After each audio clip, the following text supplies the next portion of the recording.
Affirme son soutien à la Guinée, c'était lors d'une rencontre avec le professeur Alpha Condé aux États-Unis. Ce 25 septembre, la Guinée a célébré la journée de la jeunesse. L'événement est placé dans le cadre de la lutte contre Ebola. Artisanat, la coopération guinéo-marocaine se renforce. Les deux ministres en charge de ce secteur ont sillonné quelques ateliers en Guinée. Mesdames, Messieurs, une fois encore, bonsoir et bienvenue dans ce journal que nous ouvrons par ce message de part du chef de l'État à son Excellence, Monsieur François Hollande, président de la République française. Excellence, Monsieur le Président, c'est avec consternation que j'ai appris la triste nouvelle de l'exécution ignominieuse de Monsieur Hervé Gourdel, citoyen français, par des extrémistes radicaux en Algérie. En cette douloureuse circonstance, le peuple de Guinée et son gouvernement se joignent à moi pour vous adresser nos sincères condoléances que je vous prie de transmettre également au peuple français ainsi qu'à la famille durement touchée du défunt. Cet acte lâche et injustifiable interpelle une fois de plus toute la communauté internationale sur la nécessité de resserrer les rangs pour éradiquer ce fléau qu'est le terrorisme international. Je tiens à vous traduire toute la compassion et la solidarité du peuple de Guinée en ce moment de dure épreuve. Veuillez recevoir, Monsieur le Président, les assurances de ma très haute considération. Conakry, le 25 septembre 2014, signé professeur Alpha Condé. Le chef de l'État, le professeur Alpha Condé, a pris part à New York aux travaux de l'Assemblée des Nations Unies. À cette grande rencontre mondiale, il a été surtout question des menaces à la sécurité mondiale, le réchauffement climatique, le terrorisme, mais aussi la lutte contre Ebola. Le point avec Sanassi Keita. Du jour de cette 69e Assemblée générale de l'Organisation des Nations Unies. Parmi ces questions, on note surtout la terrible menace du virus Ebola, cause de préoccupation majeure en Afrique de l'Ouest et au-delà, le Moyen-Orient et le conflit de Gaza, le changement climatique, la défense de la société civile, les droits humains, la démocratie et la liberté de la presse. Dans leur discours à l'ouverture des travaux, le secrétaire général de l'ONU et le président des États-Unis d'Amérique, Barack Obama, ont largement parlé des menaces sur la paix et la sécurité internationale causées par les actes terroristes. Cette réunion a soulevé la question surtout de la montée en puissance de l'État islamique et aussi du phénomène nouveau des combattants étrangers qui participent à des conflits hors de leur pays et qui reviennent surtout dans leur pays d'origine, apportant ainsi l'insécurité avec eux. En ce qui concerne la fièvre hémorragique à virus Ebola, toutes ces personnalités du haut de cette tribune des Nations Unies ont dans leur intervention promis d'engager une lutte commune et plus engagée contre l'épidémie en appuyant surtout les pays touchés dans le domaine matériel, financier et humain. Et justement, c'est dans ces soucis de soutien plus accru de la communauté internationale que le président de la République, professeur Alpha Condé, a rehaussé de sa présence cette 69e session de l'Assemblée générale des Nations Unies pour porter haut et fort le message des pays menacés par le virus Ebola. La Banque mondiale confirme son soutien à la Guinée dans le cadre de la lutte contre Ebola. Le président de cette institution l'a témoigné au chef de l'État, professeur Alpha Condé, en marge des travaux de la 69e Assemblée annuelle des Nations Unies. Compte rendu, Sanassi Keita. Entre autres sujets discutés au cours de cet entretien qui a duré plus d'une heure d'horloge entre le chef de l'État et le président de la Banque mondiale, le virus Ebola et l'économie de la Guinée. Des sujets qui ont bien attiré l'attention de Yim Yong Kim, qui promet de tout mettre en œuvre pour soutenir la Guinée dans la lutte commune engagée surtout contre la fièvre hémorragique à virus Ebola. That's the latest projection of the Centers for Disease Control in the United States. Le virus Ebola détruit la vie des gens, mais aussi l'économie de la Guinée, de la Sierra Leone et du Libéria. Aujourd'hui, si on ne réagit pas vite en mettant en place un système qui nous permettra de stopper vite l'épidémie, on risque d'avoir des pertes très graves. J'ai une amitié personnelle avec le président Alpha Condé. Nous allons mettre des systèmes sanitaires en place en Guinée, comme au Rwanda et au Malawi, pour lutter contre le virus Ebola et d'autres éventuelles maladies infectieuses. Cela est extrêmement important et nous allons agir très rapidement. Yim Yong Kim a réitéré sa volonté d'aider le président Alpha Condé dans sa vision globale pour la lutte contre l'épidémie dans les 3 pays, le Libéria, la Sierra Leone et la Guinée. President Condé can be a very powerful spokesperson for the region. Le président Alpha Condé est une personne ressource et très influente pour nous dans la sous-région ouest-africaine pour la lutte contre le virus Ebola. Pour son engagement personnel, nous tenons à l'inviter à une session importante de la Banque mondiale les jours à venir ici en Amérique afin de voir comment mobiliser rapidement les moyens sur le terrain pour davantage mener une lutte contre Ebola. Ce qui est important, c'est qu'il n'est pas seulement directeur de la Banque mondiale, il est médecin. Il y a plus de 20 ans, il s'est opposé à la vision générale, la façon dont on traitait les malades. Par exemple, les gens qui avaient la tuberculose, on les isolait. Lui, il a créé une organisation, il a été soutenu par George Soros et il a dit qu'il ne faut pas isoler les malades.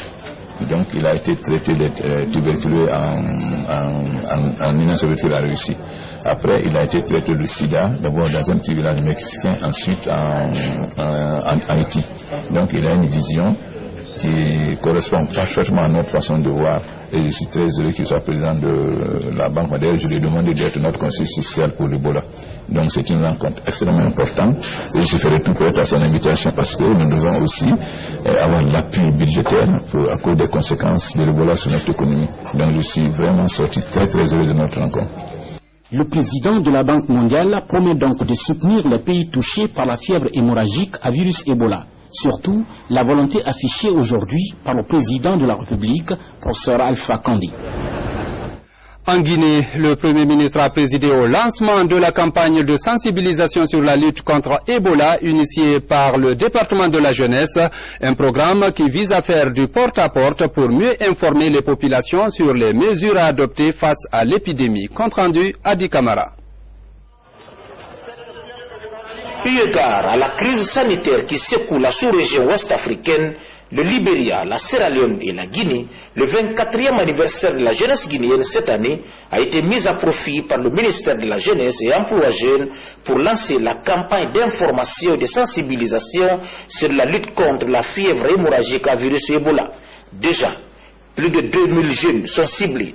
Ils comptent redoubler d'ardeur pour sillonner les foyers, les marchés, les lieux de culte, bref, partout où l'on constate les regroupements des personnes afin de communiquer sur les mesures d'hygiène et les conséquences de la fièvre hémorragique Ebola. Vous êtes déjà impliqués dans la sensibilisation. Toutes les sensibilisations menées dans le pays, c'est à travers la jeunesse.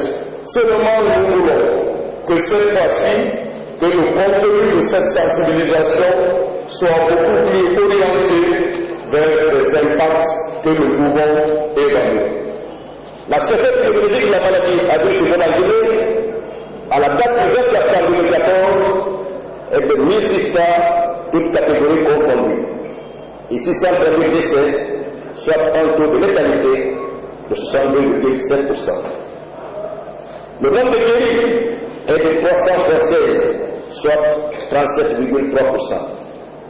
Aujourd'hui, plus de 6 mois après la déclaration de la maladie dans le pays, le gouvernement reste confronté à un certain nombre de défis, parmi lesquels il faut citer les dénis de la maladie par certains de nos compatriotes qui pensent toujours que c'est une invention des Blancs pour tuer les Africains. D'autres même pensent que c'est une invention du pouvoir pour retarder les élections. Ce cadre est opportun pour les différents partenaires du pays en matière de promotion de la santé d'exprimer leur volonté d'accompagner le gouvernement Seydou Fofana sur le leadership du professeur Alpha Condé dans sa lutte contre Ebola en Guinée, en Sierra Leone et au Libéria. Pour sa part, le ministre de la Jeunesse, Moustapha Naïté, a exhorté les jeunes à plus de responsabilité et d'esprit civique afin de mener à bien cette activité qui va durer 4 jours. À l'occasion de cette 24e édition, il s'agit de convaincre et d'amener les jeunes Guinéens à se mettre davantage au service de la nation en participant à la lutte contre l'épidémie d'Ebola et contre l'isolement de la Guinée, conséquence directe de cette épidémie. Alors, à toi seul de mon pays, toi qui es l'espoir de la Guinée de demain, toi qui es l'avenir du pays, toi qui auras le règne du pays demain, je m'adresse à toi, jeune de Guinée. Que rien ne soit un obstacle au service de la nation. Que rien ne t'empêche de participer à l'émergence du pays. Que rien ne brise ton rêve de faire de la Guinée un état de droit, un pays de paix. Jeune de Guinée, engagé dans la vie de la nation, témoigne aujourd'hui ton patriotisme. Le Premier ministre Mohamed Saïd Fofana était là pour rendre hommage aux uns et aux autres par rapport à cette campagne d'information et de sensibilisation sur Ebola. Ebola n'est pas une fatalité, mesdames et messieurs. On vous a dit tout à l'heure, le taux de létalité c'est 60%, ce qui veut dire que quelque part on peut vaincre cette maladie, à condition que chacun de nous soit conscient du fait qu'il a une responsabilité individuelle par rapport à lui-même, à sa santé, une responsabilité au niveau de notre famille par rapport aux autres membres, mais aussi une responsabilité collective par rapport à la nation et au reste du monde. Avec les réformes macroéconomiques que nous avons engagées, nous étions arrivés à un moment où il fallait maintenant relancer l'investissement. Le cadre s'y prêtait. Vous avez vu, les grandes sociétés ont envisagé d'investir dans ce pays. Nous avons voulu ouvrir des grands chantiers au niveau du tourisme, de l'hôtellerie, au niveau de l'infrastructure routière, énergétique, etc. Tout cela, c'est pour créer de l'emploi pour la jeunesse. Mais si ces projets sont arrêtés, c'est notre avenir qui est compromis. C'est pourquoi, en vous engageant dans cette lutte, vous travaillez non seulement pour la santé de la population, mais pour préserver cette économie. À la fin de la cérémonie, le Premier ministre a procédé à la remise officielle des kits et d'autres dispositifs devant faciliter la sensibilisation et la communication sur le terrain. Cette célébration placée sous le thème Stop Ebola, les jeunes au service de la nation est loin d'être un simple slogan parce que plus de 2100 jeunes volontaires vont pendant 4 jours sillonner toute la capitale. Explication, Sa Amara Tolno. Une nouvelle étape vient d'être franchie dans la riposte contre Ebola. Le ministre de la Jeunesse lance dans la bataille son bâton Ebola. 2100 jeunes bénévoles vont investir les différents foyers de la ville de Conakry pour sensibiliser sur les mesures de prévention. Cette opération contre la fièvre hémorragique à virus Ebola dure 4 jours. Ces volontaires sont issus de différentes catégories socio-professionnelles. Nous allons passer de maison en maison dans les quartiers, par exemple dans la commune de Ratoma que je suis. Nous allons passer de maison en maison pour sensibiliser les populations en les expliquant les mesures préventives. D'abord en les disant l'effectivité de l'existence de la maladie en Guinée et en les expliquant comment la maladie se manifeste et ensuite les expliquer les mesures préventives pour lutter contre Ebola. À l'occasion de la célébration de la Journée nationale de la jeunesse, des valeurs de patriotisme et de fierté sont communiquées à cette armée contre Ebola. Les acteurs sont motivés. En tant que dirigeants de la jeunesse, nous ne pouvons pas rester à marge de ce combat si nous n'engageons pas la jeunesse guinéenne derrière l'effort du gouvernement pour qu'ensemble, nous puissions bouter hors de nos territoires cette épidémie qui frappe aujourd'hui notre nation et qui risque de ternir l'image de notre pays. Aux populations de Conakry, je demande de ne pas se stigmatiser, d'ouvrir toutes les portes des maisons, les portes des marchés, les portes des mosquées, les portes des églises, pour que ces sensibilisations aillent pour le mieux, car le combat est une guerre.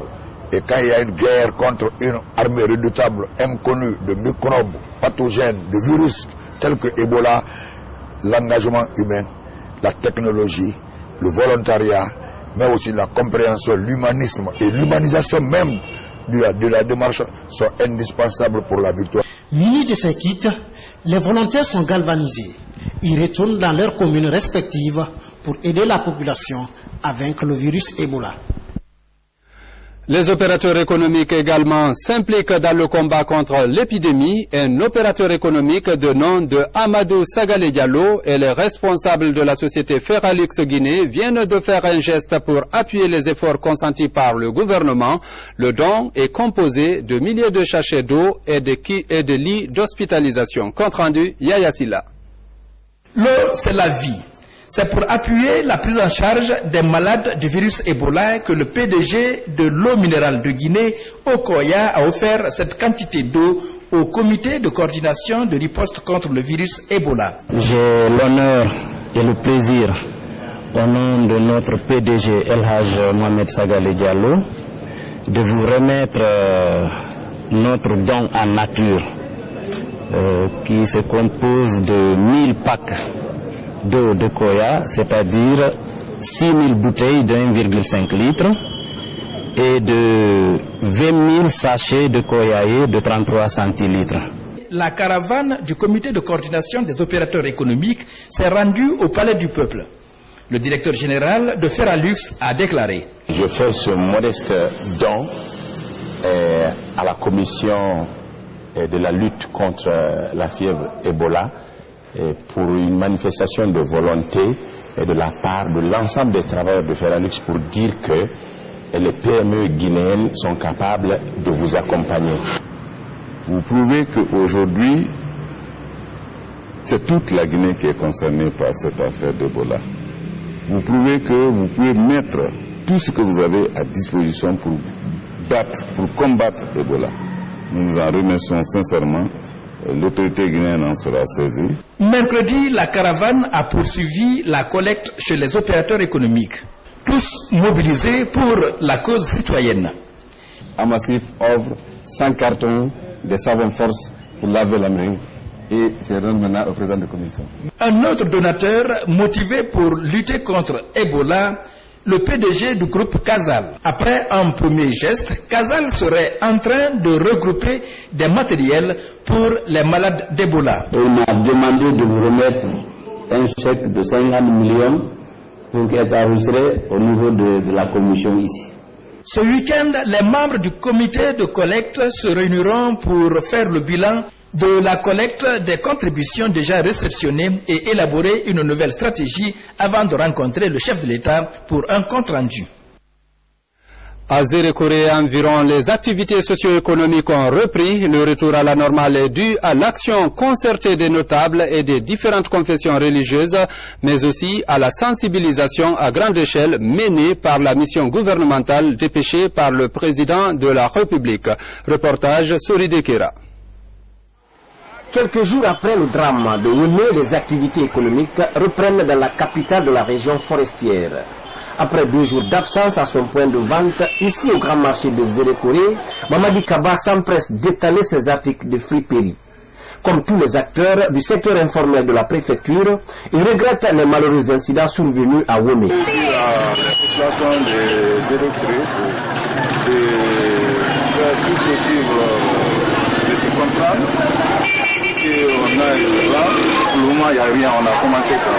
Le retour à la normale dans la cité soulage énormément les populations. Pour elles, le travail de sensibilisation accompli par la mission gouvernementale a porté. Depuis les premières heures du drame de Womé, cette équipe est restée aux côtés des familles des victimes et des autres composantes de la société pour une meilleure gestion de la crise. Tout est rentré dans l'ordre, ça se passe dans la police sécurité. Et même en cause nous savons même ça, les 2 ministres sont venus. Je parlais du ministre de la Santé et du ministre de la Communication. En attendant les résultats de l'enquête judiciaire sur le massacre de Womé, les différentes activités socio-économiques ont véritablement repris à Zérékoré et les populations vaquent sereinement à leur occupation. Comment mettre fin au cycle de violence en Guinée? Hier, en marge du lancement de la réflexion sur les droits de l'homme, la question a été soulevée par le ministre Khalifa Gassama Diaby qui a invité l'ensemble des acteurs à s'impliquer pour trouver une solution à ce problème dans notre pays. Compte rendu, Mamadou Saliouba. Au cours de cette rencontre entre Khalifa Gassama Diaby et les défenseurs des droits de l'homme, le drame de Womé était dans tous les esprits. Womé allonge la liste des violences que le pays a connues ces dernières années. La violence est devenue une réelle menace pour le pays. Il faut que chacun agisse pour mettre fin à ce cycle infernal de violence. Il faut évidemment que la justice, l'institution judiciaire, mais aussi les familles, l'ensemble de la société, les acteurs politiques, les acteurs sociaux, chacun assume ses responsabilités pour mettre fin à une situation qui commence à devenir préoccupante pour notre pays. Selon le ministre Gassama, le respect des libertés publiques et l'instauration d'un état de droit nécessitent une forte implication des organisations de la société civile. Nous sommes une société en chantier, nous sommes une société qui vient de loin, nous sommes une société qui a des problèmes institutionnels, structurels. Ce qui est important avec l'ensemble des organisations de la société civile, les syndicats, les organisations socio-professionnelles, les organisations de défense des droits humains, pour voir immédiatement ce que nous pouvons faire pour alerter l'ensemble de la société guinéenne sur la menace qui guette notre pays. Cette rencontre entre Khalifa Gassama Diaby et le défenseur des droits de l'homme intervient quelques jours après la célébration de la Journée internationale de la paix. Les travaux de bitumage de la voirie de Mamou vont commencer dans quelques jours, renforcés par un dispositif adéquat. L'entreprise Enanchin en charge des travaux promet de tout mettre en œuvre pour respecter le délai contractuel. Les points sensibles de la ville sont actuellement la cible de l'entreprise à l'heure du terrassement. Le constat avec nos envoyés spéciaux Habib Thiam, Mohamed Lamine Kaba. Engagée sur les chantiers de l'an 56 à Mamou, l'entreprise Enanchin affiche un grand défi. Revêtir plus de 15 km de voirie urbaine et le compte à rebours est lancé. Pour le projet de Mamou, les installations du projet sont fixées et l'équipe et les personnels, les matériels sont prêts déjà. Nous engageons que la semaine prochaine, on doit commencer les travaux de bitumage. Le pays est confronté depuis plusieurs mois à l'épidémie de fièvre Ebola, ce qui est loin d'entamer l'engagement de ce partenaire à accompagner le gouvernement dans ses projets de développement. Ce que vous avez vu là, les experts chinois, ils sont en train de travailler sur les chantiers avec les collègues guinéens là. D'abord, le Henanchin, nous avons longtemps de l'histoire installée en Guinée ici. Dans cette fois-là, on ne peut pas Ebola. On va bien collaborer avec l'État plus que les populations. On va l'ensemble passer les temps qui est dur là. À l'image de la place des martyrs, presque achevée comme beaucoup d'autres chantiers, l'entreprise Enanchin promet de respecter le délai contractuel.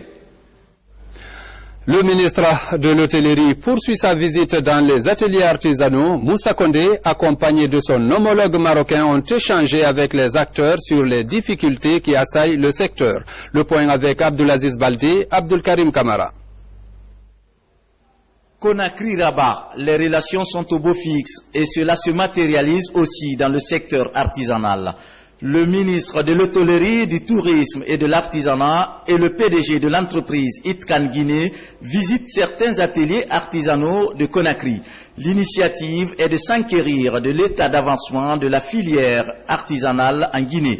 Après cet instant de constat, la valeur est de mise. Le pays guinéen, je le connais depuis longtemps. Je suis intimement convaincu aujourd'hui, le chemin qui reste à faire est plus court que le chemin qui a été fait. En délai, en temps et en moyens. Les moyens, c'est quelque chose, c'est du matériel. C'est pas de la matière grise, vous l'avez. Le savoir-faire, vous l'avez.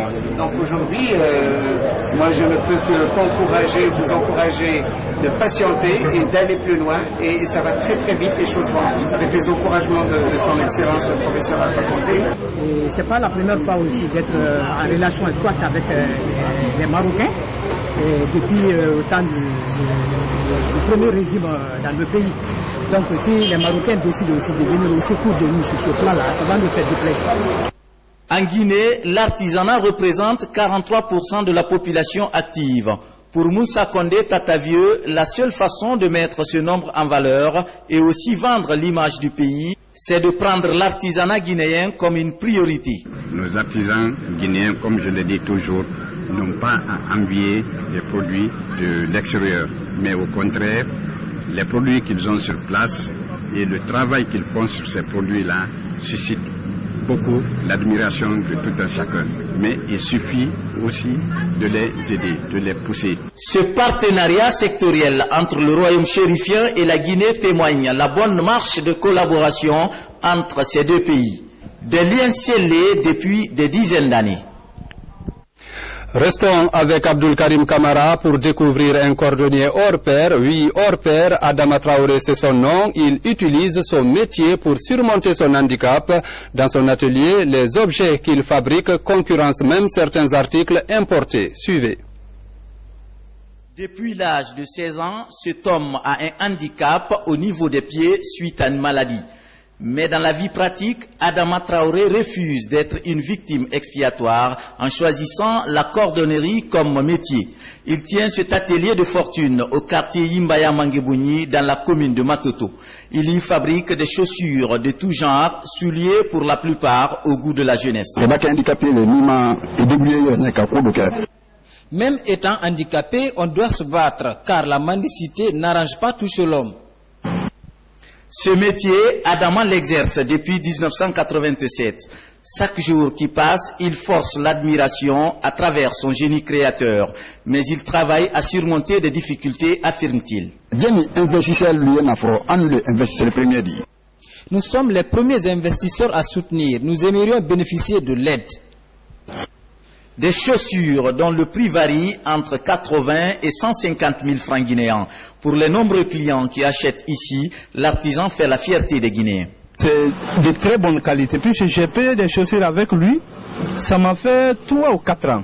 Il a fallu que j'offre à un frère, comme moi je suis fatigué. L'atelier vient d'offrir comme cadeau ses paires de chaussures estampillées PM-PRG au président de la République et au Premier ministre.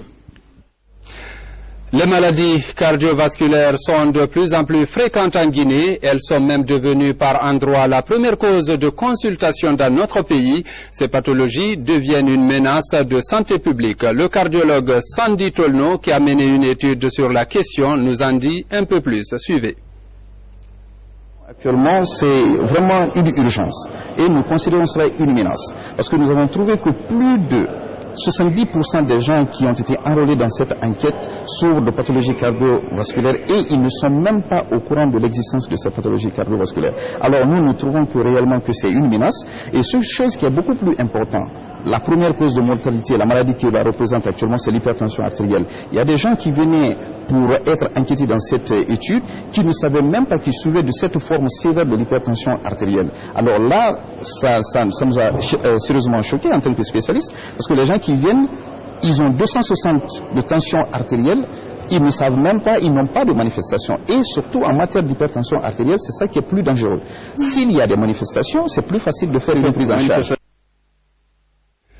Oui, vous aurez l'intégralité de cet entretien juste après ce journal. Mesdames, Messieurs, c'est la fin de cette édition. Merci à vous qui nous suivez à Dalaba et partout ailleurs dans le monde. Passez un agréable moment sur la RTG.